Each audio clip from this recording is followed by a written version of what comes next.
Welcome to Restoria. I'm Arthur, and this is your quiet place for gentle bedtime stories. Get comfortable, take a breath, and let the story slow your thoughts and ease you softly into sleep. The bonfire on the beach. The fire had been built high for the whole crowd. And now the crowd had gone home. Lena sat back from it on the cooling sand, her knees drawn up, and let the last of the evening arrange itself around her.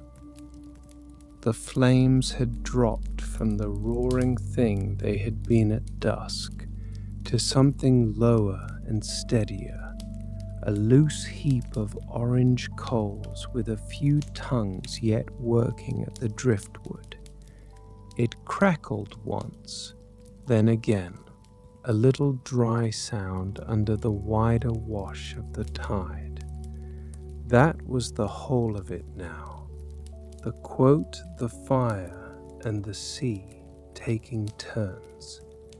That was the other hour ago. There had been 15 of them here, maybe more. Somebody's cousins, a couple of children who had run themselves into a heap of towels and fallen dead asleep before 9. There had been a guitar that nobody could quite play and everybody sang over anyway. There had been the smell of sausages going slightly too brown on a folding grill, and the pop of bottle caps, and a rambling argument about the names of the stars that nobody won and nobody minded losing.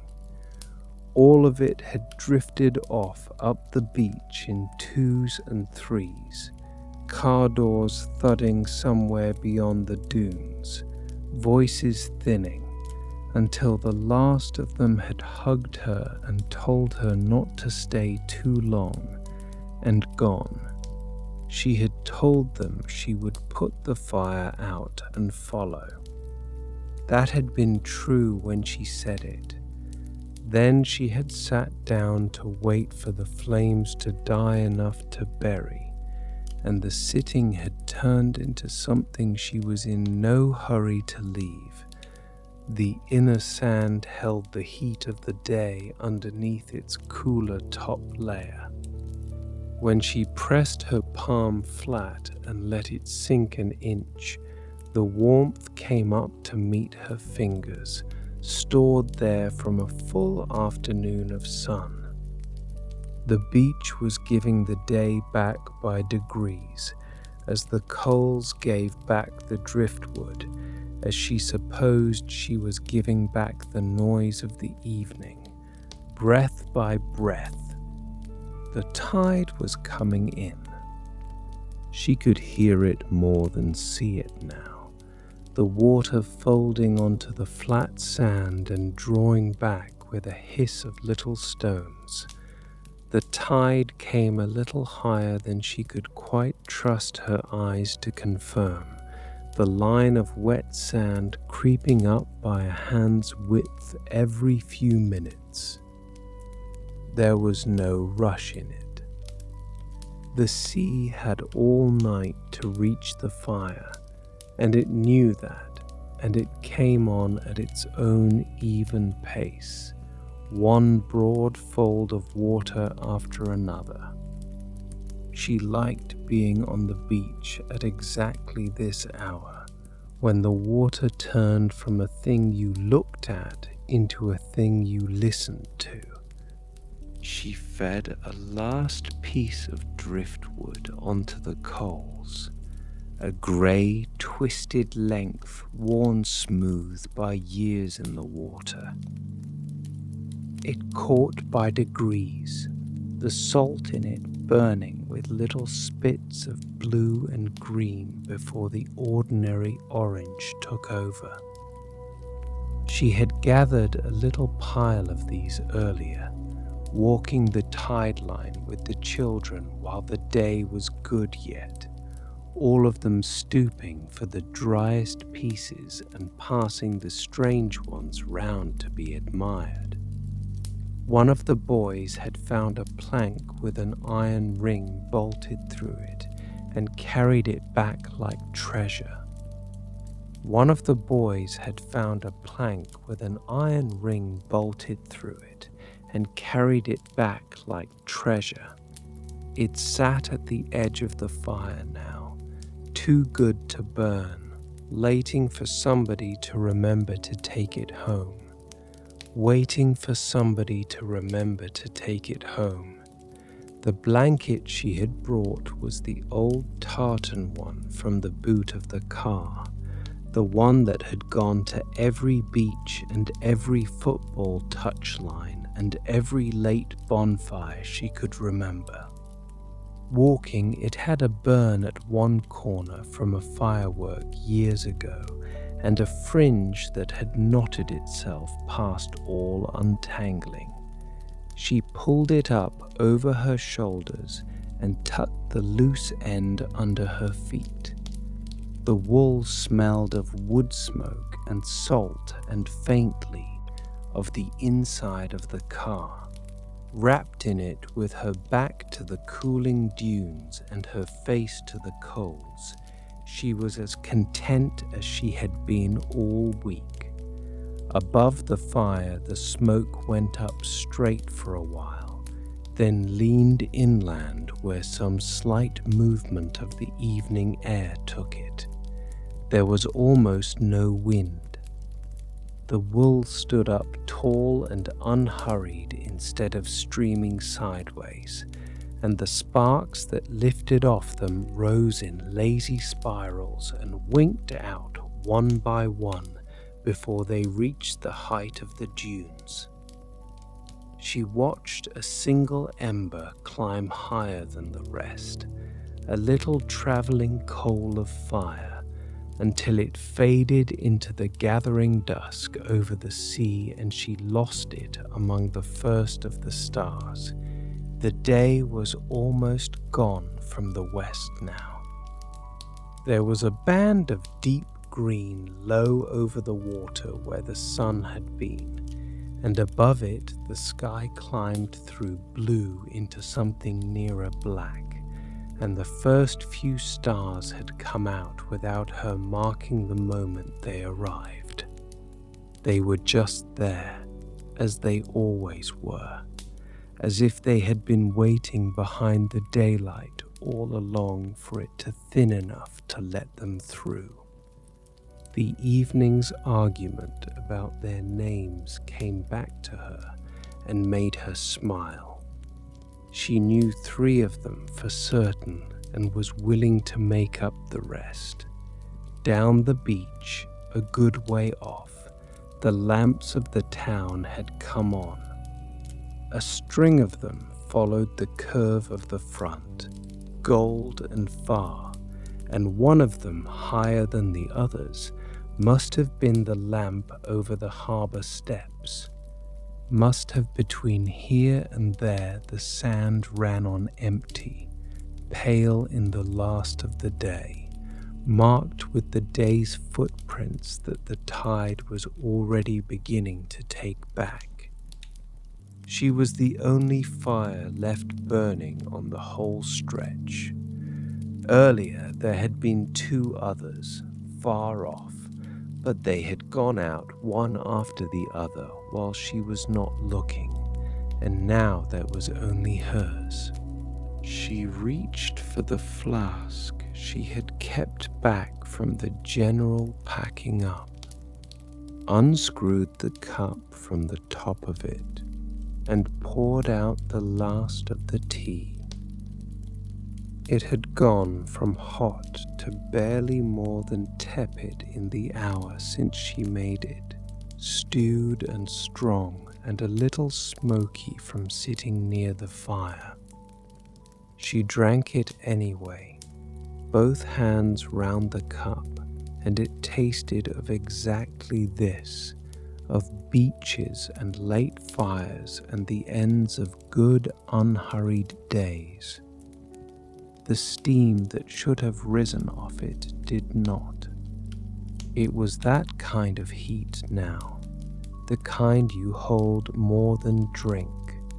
A wave came up further than the others and reached the very edge of the ring of stones she had laid around the fire that afternoon. It stopped there, hesitated, and slid back. The stones nearest the water shone for a moment where the wet had touched them, then dulled again in the firelight. There was time yet before the sea would reach the coals. An hour, perhaps more. She had no intention of waiting for it, and no intention of leaving before she had to. And between those two easy facts, there was a whole stretch of evening with nothing in it that needed doing. The fire wanted tending, and tending it was the kind of easy work she could do without thought. She knelt up out of the blanket, took the heavy piece of driftwood she had been keeping as a poker, and pushed the outer coals in toward the center where the heat was. The fire collapsed a little and sent up a soft rush of sparks. Underneath, the embers glowed the deep orange of something that had been burning an age, almost too bright to look at where the air reached them. She laid 2 of the driest pieces of wood across the top in a shallow cross, as her father had always built a fire, so the flames had somewhere to climb. They caught quickly. The new wood hissed as the last of its damp cooked out, and a thin line of steam rose from the grain before the flame took hold and ran along the length of it. She sat back on her heels and watched the fire find its second wind. For a few minutes it burned taller and brighter than it had in a while, throwing her shadow far across the sand behind her, pushing the ring of firelight out toward the water and the dunes. From then it would settle again, she knew, and drop back to coals, and she would feed it once more, and this could go on while the driftwood lasted. There was a rhythm to it that asked nothing of her. Watch the flames drop. Push the coals in. Push the coals in. Lay on the wood. Watch it climb and drop and begin again. It was the oldest work there was, older than houses, older than anything, and her hands seemed to know it without being told. She thought of all the people who must have sat exactly like this on exactly this shore, feeding a fire against the coming dark, listening to the same tide come up the same sand, going back and back for more years than there had been a town on the front or a road over the dunes. Her canvas shoes sat by the fire where she had left them to dry. She had brought the wrong ones again, the flat cloth pair that soaked through in a moment, and at dusk she had misjudged a wave gathering shells at the water's edge and gone in over the toes. They sat steaming faintly on a flat stone now, and she knew already they would be damp in the morning, and that she would put them on anyway and not learn the lesson before the next fire. It was a thing she did. It was a thing she did. She left them where they were and turned her feet toward the coals instead, bare and warm. The heat came at her in a broad, soft wall when she leaned in, and she had to turn her face after a moment and let one cheek cool while the other took its turn. Her shins glowed with it, the fronts of her arms, the behind her, where the blanket had slipped. The evening air had gone cool against her back, and the two feelings met somewhere in the middle of her and made her want to do nothing at all for a very long time. This was the good part. Everyone else chased the middle of the evening, the loud, bright hours, and left before the part she liked best arrived. This was the good part. She banked a few of the outer coals into a low wall on the seaward side, more out of habit than need, the way you might tidy a room you had no plans to leave. The crab had come up out of the dusk while she worked and sat at the very edge of the firelight, small and pale, its claws lifted, considering the whole business of the fire with what looked like great seriousness. She stayed still so as not to send it back to the water. It held its ground for a while, then thought better of the glow and went sideways into the black toward the sound of the sea, and she heard the faint tick of it crossing a patch of dry shells. She stayed still so as not to send it back from the fire because they were too good to burn. One had the shape of a running hare when she turned it in her hands. One had the shape of a running hare when she turned it in her hands, the grain worn into a haunch and a laid-back ear. One another was a length of old fence rail with the nail holes still in it, come loose from some field up the coast and carried down here over more tides than she could guess. She read the sea's work in each of them, how the salt had silvered the wood and rounded off every edge until there was nothing left to catch a splinter on. Then she set them in a row on the sand beside her, her little museum of the tide line, and left them to it. There was a particular pleasure to eating and drinking out here that no kitchen could match. Everything tasted stronger in the open, saltier, smokier, earned by the walk down and the hours out of doors. As a child, she had thought it was the food itself, some trick the beach shop played with its bread and its flasks of tea. She knew better now. It was the salt on the lips and the grit that got into everything, and the plain fact of being out under the sky with the tide close by, and it turned even stewed tea and a burnt marshmallow into something worth keeping. For a while she did nothing but listen, taking the sounds of the beach apart and setting them back together. The fire had its small talk of pops and settlings. The tide kept its steady count below that. Further off, a late gull went over, calling once, and got no answer, and was gone. Between the waves there came a hush that was not truly empty, filled with the hiss of water leaving the stones and the tick and shift of the cooling sand. She had never heard the beach so full of these little sounds as she did on the evenings when there was no one left on it to make any of their own.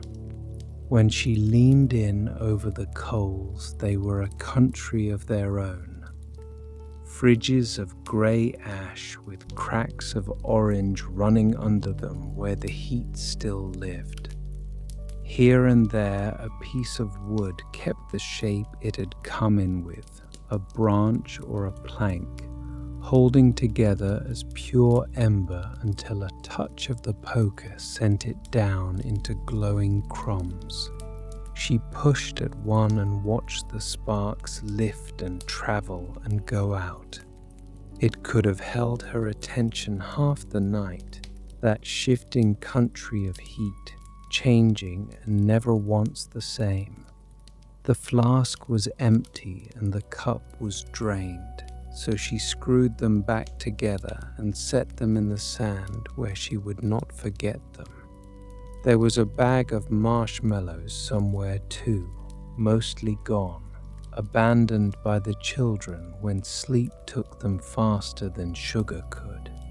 She found it, pulled out the last two, and pushed them onto the end of her poker of driftwood.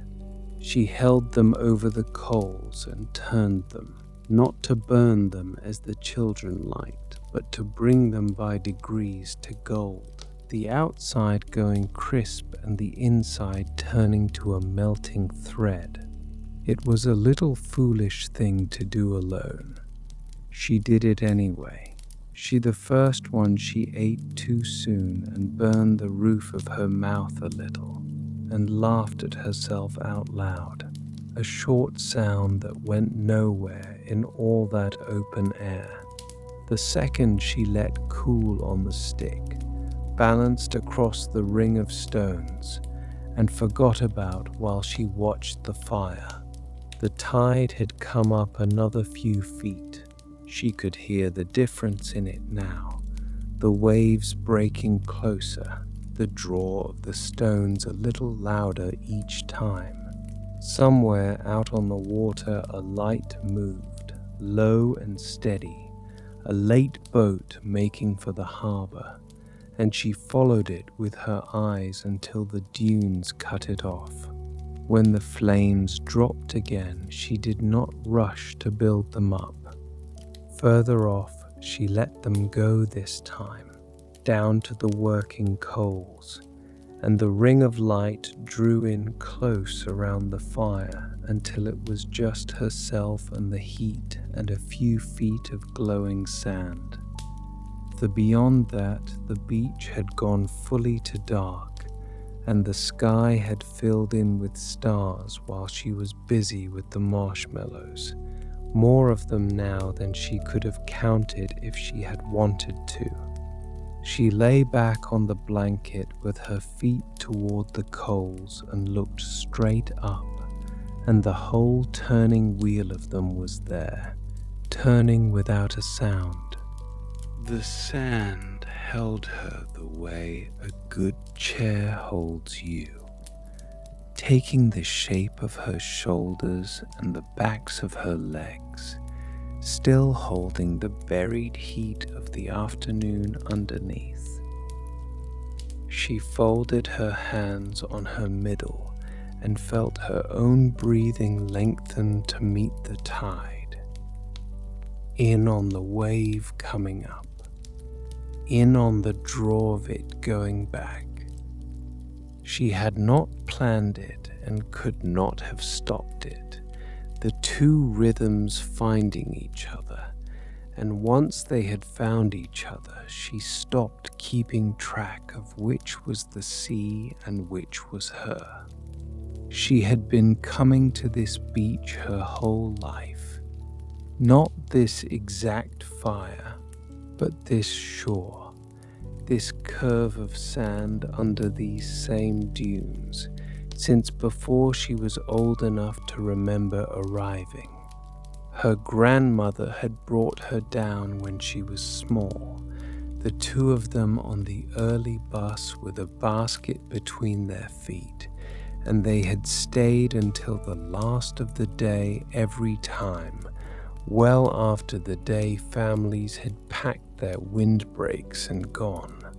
Her grandmother had liked the empty end of the day too. It was where Lena had learned to like it. The old woman had built fires like this one, small and well-made, never showy.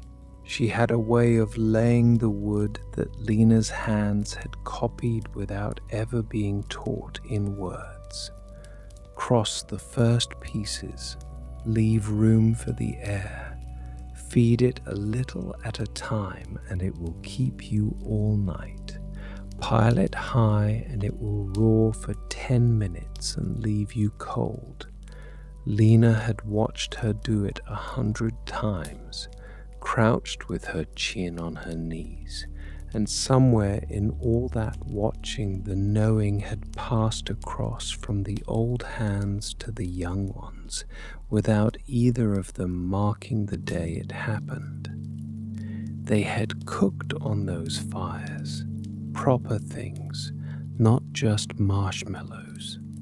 Potatoes pushed into the coals and dug out an hour later, black on the outside and floury within, eaten with too much butter and sand in every bite and none of it mattering.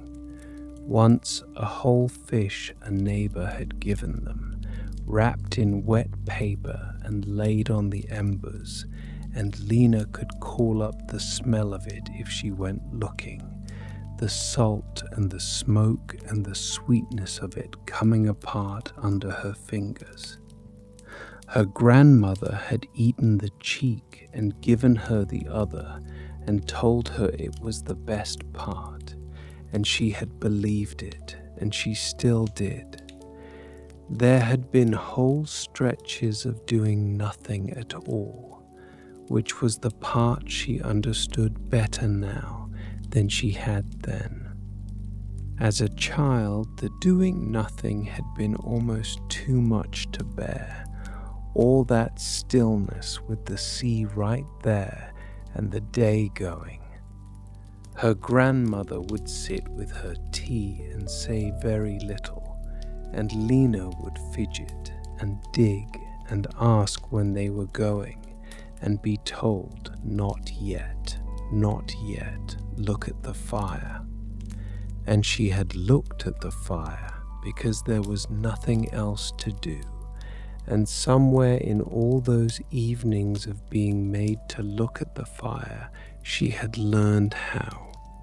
The old woman had a saying for the tide, some scrap of a rhyme about the seventh wave being the strongest, and she had taught it to Lena, and the two of them had counted waves together on the wet sand many times to test it. It was never true. The seventh was as likely to be a little one as any other, and they both knew it, and they counted anyway, because the counting was the point and not the answer. Lena counted a set of them now out of old habit, 1 through 7, and the seventh slid up the sand no higher than the third, and she smiled at it in the dark and let the counting go.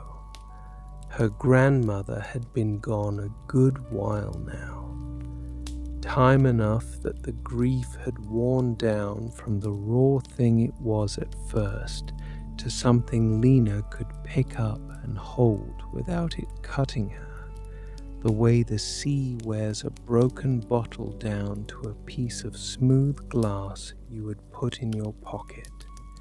She did not come to the fire to be sad.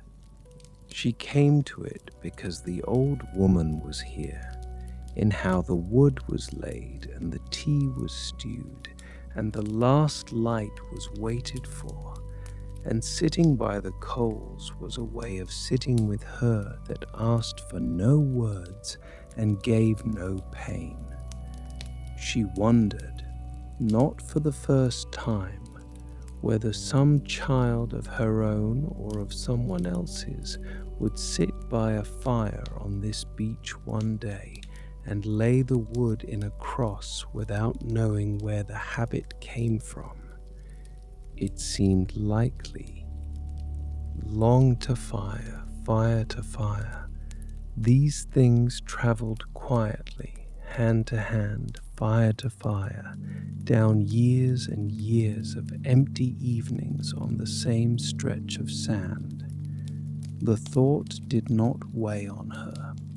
It settled her further, the way it settles you to know you are one bead on a long string and not the whole of it, that the fire was here before you and would be here after, and that your part is only to keep it a while and pass it on.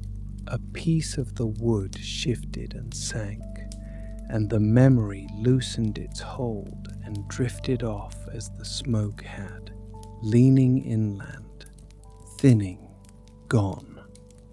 She was back to the plain facts of the coals and the cool at her back and the tide a little nearer than before. The marshmallow she had forgotten had slid off the stick at some point and lay in the sand, and she flicked it into the fire, where it flared and blackened and was gone. She pulled the blanket up higher. The air off the water had a cooler edge to it now that the last green had left the sky.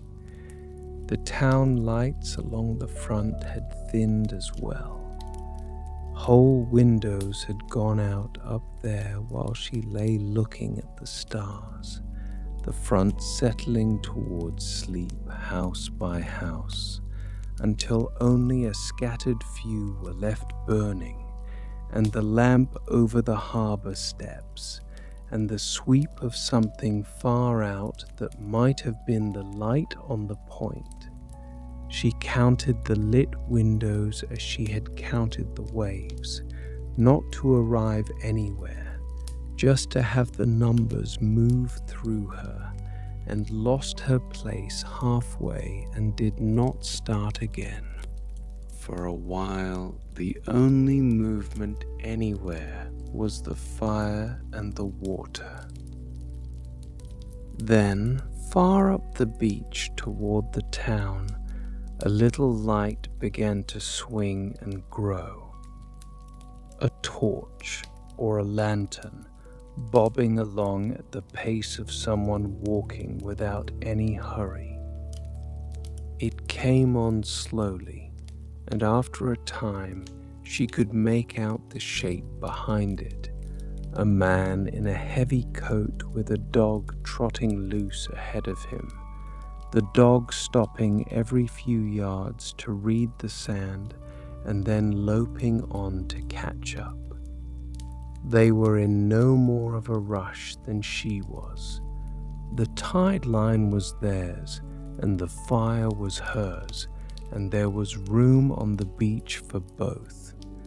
The dog reached the edge of her firelight first, an old grey-muzzled thing that had years ago made its peace with strangers. It came to the ring of stones, sniffed at her drying shoes with great interest, and then lay down at a polite distance from the coals with a groan of pure contentment, as if it had been walking all day toward exactly this fire. Lena put out a hand and it thumped its tail once against the sand without lifting its head.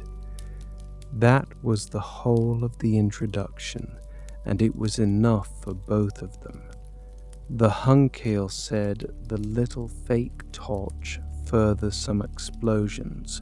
The man came up a moment later, the lantern held low. Then the Greek began to swing. He was old, with the kind of weathered face that could have been 60 or 80, and he stopped at the edge of the glow and looked at the fire and then at her with the plain friendliness of people who meet each other at the empty ends of days. "Grand night for it," he said, and nodded at the coals, and she said that it was, and that was most of what passed between them. He did not ask why she was alone, or whether she was cold, or when she was going home. He seemed to understand it all without asking. "She'll not shift for a while yet," he said after a moment, tipping his head at the dog, and there was a kindness under the words that told Lena the dog was welcome to stay while the fire lasted. He stood a little longer, letting the heat reach him, holding his free hand out toward the coals and turning it. Then he clicked his tongue softly, and the old dog hauled itself up with another groan, and the two of them went on down the tide line as they had been going, the lantern swinging, the glow shrinking, until the black took them and there was only the fire again. She was glad of them, and glad too when they had gone. The passing had been the right size, a face, a few words, a friendly old dog laid down at her fire for the length of one held breath, and then the beach handed back to her, emptier than before by contrast and better for the company having come and gone.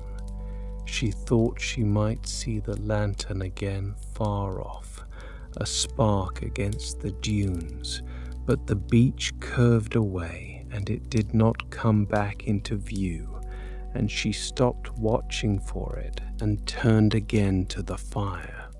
The tide had reached the outer stones now.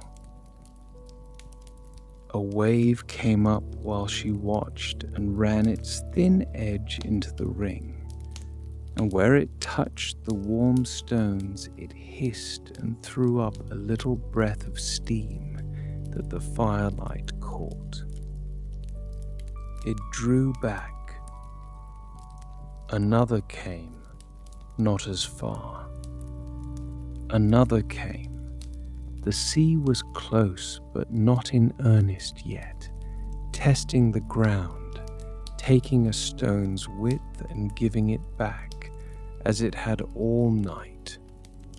She moved the flask and her drying shoes back a little from the water, up toward the dunes, and settled again. There was still time.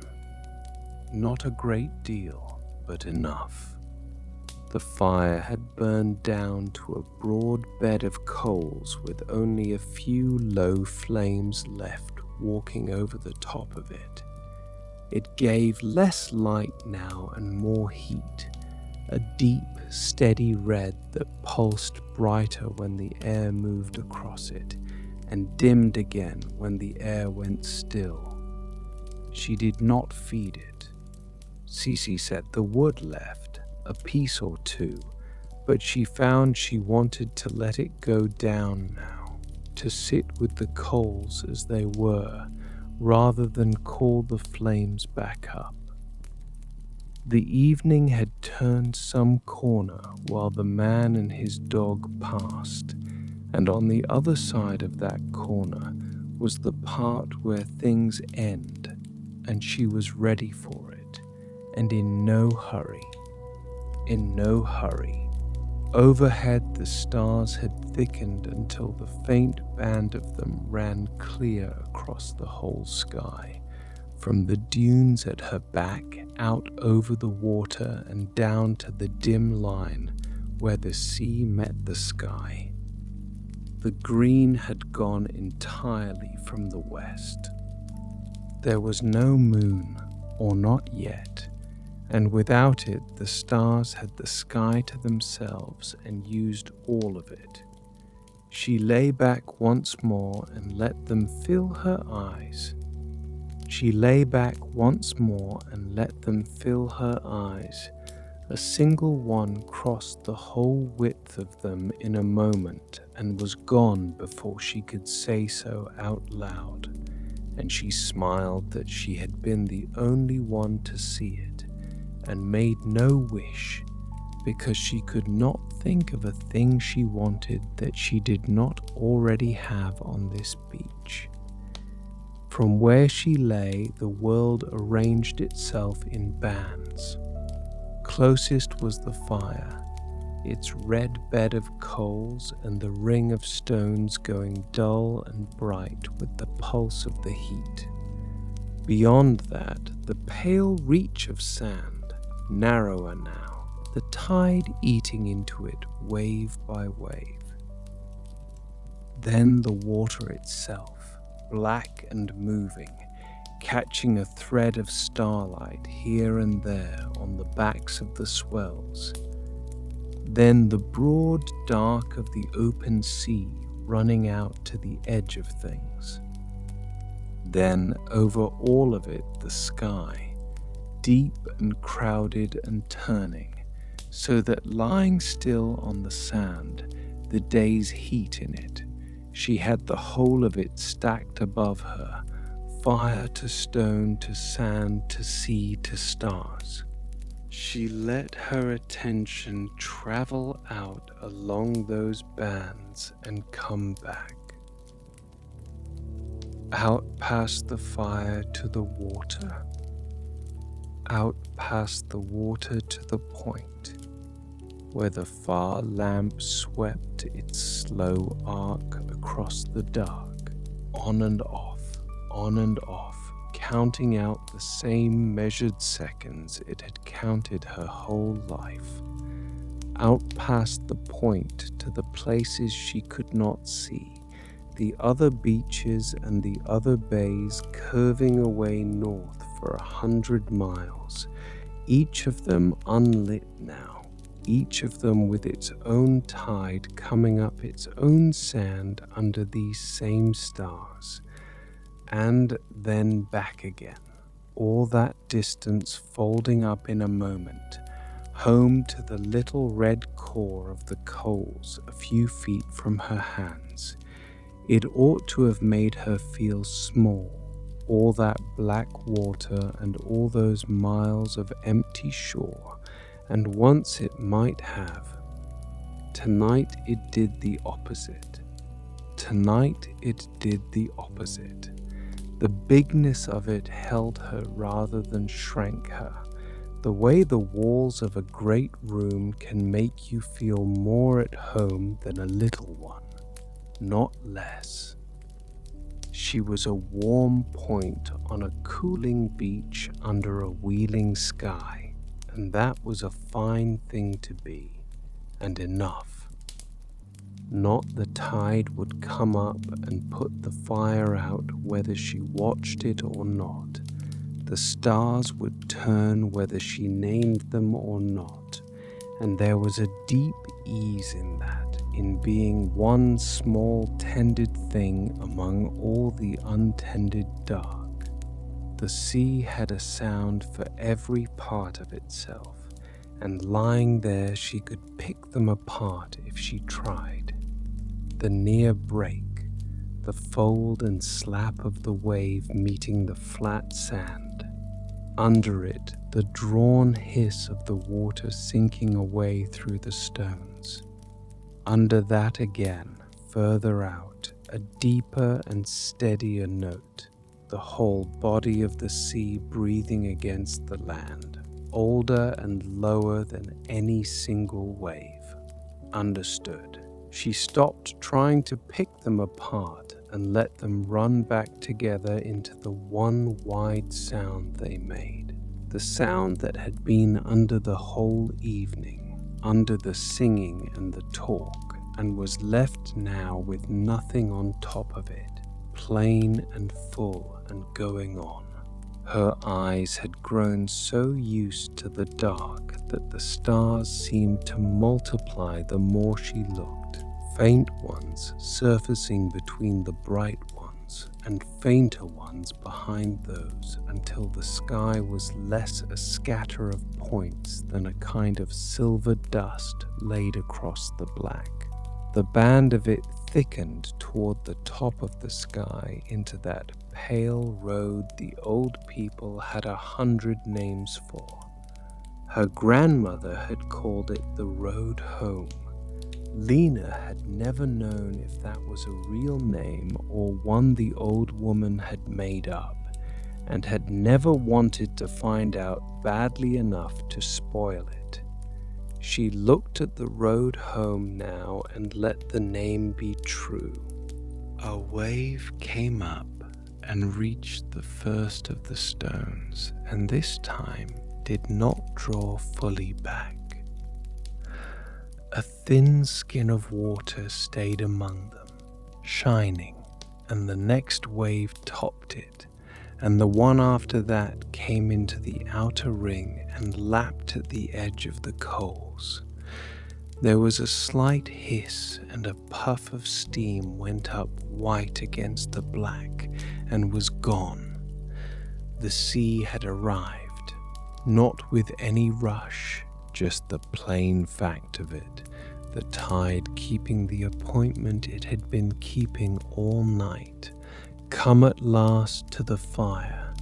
She sat up without hurry and watched it take the outer stones. She might have moved the fire, dragged the burning core of it up the sand out of the water's reach to buy another hour. She did not. It was the right time for it to end, and she let it be the right time. She gathered her few things instead, the flask and the empty bag and the good plank with its iron ring, and set them up the slope by the blanket, and left the coals to the sea. The next wave came a little higher, and a whole edge of the fire went black under it with a drawn hiss, the red winking out stone by stone, a curl of steam rising and leaning inland on the faint evening air. She carried the blanket up to where the sand was dry yet and holding some heat, a few yards above the old fire, and made herself a place there against the low slope of the dune. From here she could watch the sea finish what it had come to do. From here she could watch the sea finish what it had come to do. The coals lay below her now in their ring of stones, and the tide worked at them without hurry, one wave reaching in and taking a handful of red, the next falling short, the one after that reaching further. Each time the water touched the fire, there was that slight hiss and that breath of steam, fainter now, the red giving way to grey and black across the bed of the fire from the seaward side inward. The smell of it changed as it went. The clean wood smoke of the burning fire gave over to the heavier smell of wet ash and steam and salt, the smell of a fire being put out, which is a different thing from a fire burning down on its own. It was not unpleasant. It was the smell of the end of every beach fire she had ever sat by, the smell that meant it was time, and it settled over her now with all the old evenings folded into it. She breathed it in and let it go. The tide came up again and took another stretch of the coals, and the light on the sand around the fire drew in smaller. There was less to see by every minute, and so there was more to hear. The fire had made a busy sound all evening, a crackle and settle she had stopped noticing hours ago, and now that it was mostly out, the beach gave itself back to the plain voice of the water. The waves came up the sand and drew back through the stones. The wet ring of the old fire ticked and steamed as it cooled. The wet ring of the old fire lamp swept its round. Nothing else. The town was dark. The man and his dog were long gone. It was only the sea now, and the last of the coals, and herself wrapped in the old wool up against the warm sand. She drew her knees up under the blanket and rested her chin on them and watched the red go out of the fire piece by piece. A last flame stood up on the landward side, where the water had not yet reached, small and blue at its base, living on some pocket of dry wood.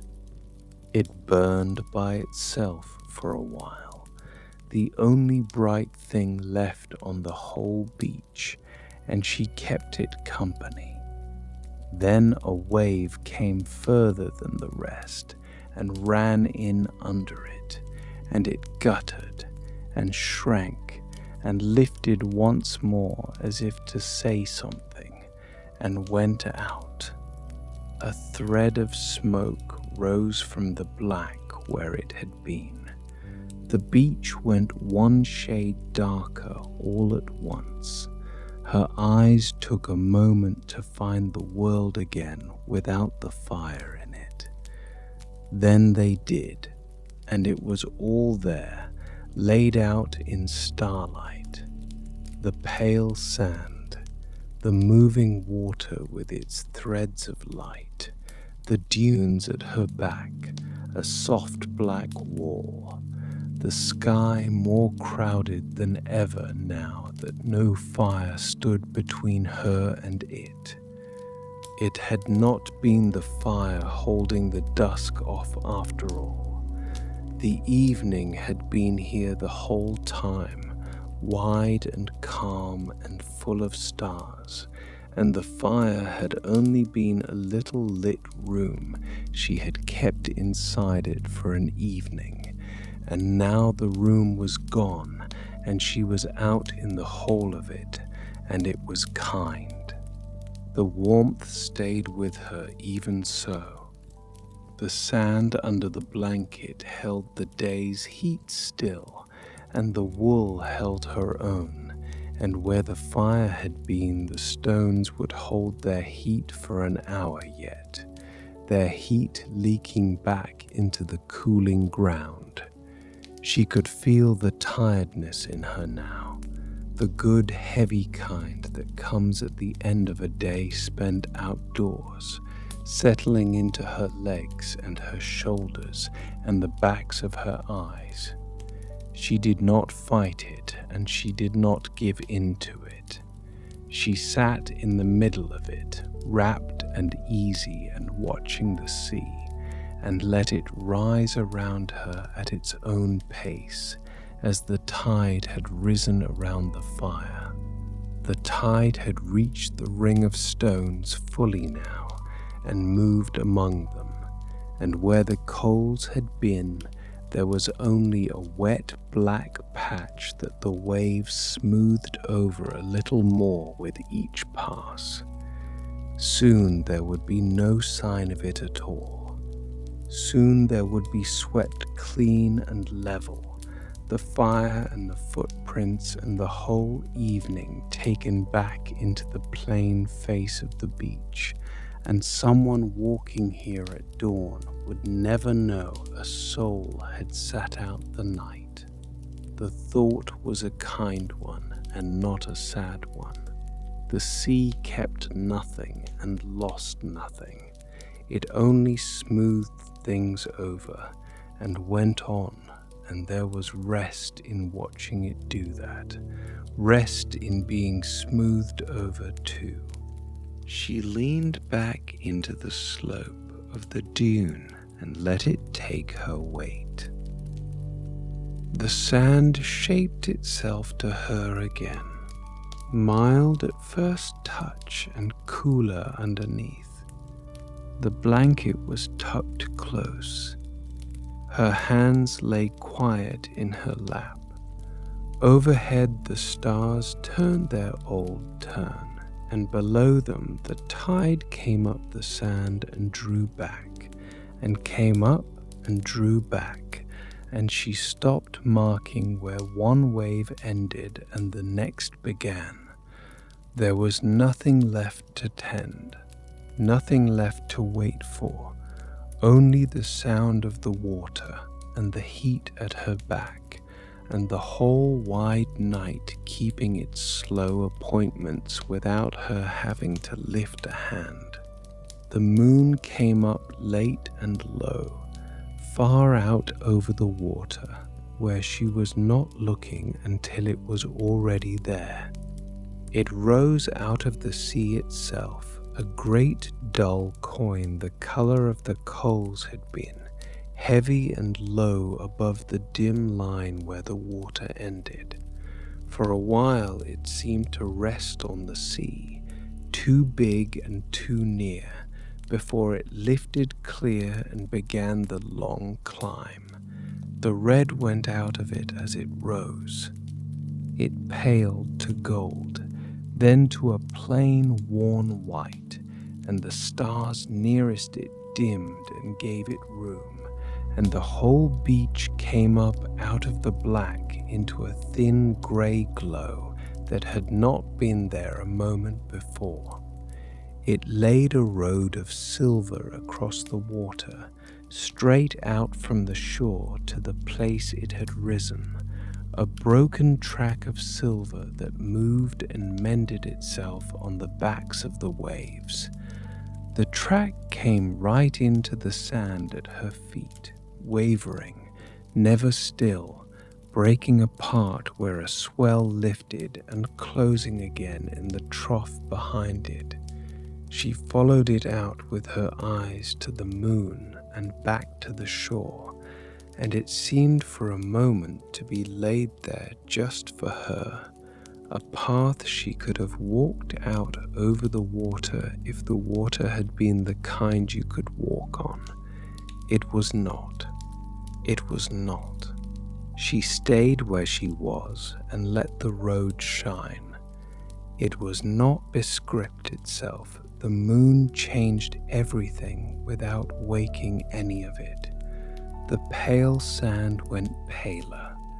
The wet ring where the fire had been caught the moon and gleamed a moment before the next wave dulled it.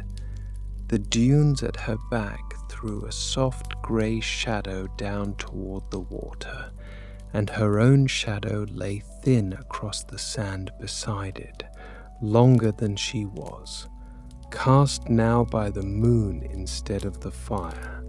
She lifted one hand and watched its shadow lift on the sand.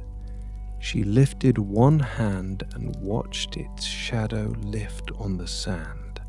The whole beach had traded the red glow of the fire for the grey glow of the moon while she sat, and she had been given both in one evening, and had had to do nothing to earn either. The tide was full now, or near it. The waves came up almost to the foot of the dune, a good way from where the fire had first been built, and each one ran a thin sheet of moonlit water up the sand toward her and drew it back down again with a hiss through the stones. The sea had taken back the whole width of beach the crowd had spread across all evening, the flat where the children slept, the ring of the fire, the tide line she had walked at dusk gathering wood. All of it under water now, or under the moon's road, smoothed and shining and given back to the sea for the night. She thought of the old woman again, briefly, without reaching for her. They had seen the moon come up out of the water together more than once from this same slope of dune, and the old woman had always gone quiet when it did, and Lena had learned to go quiet too.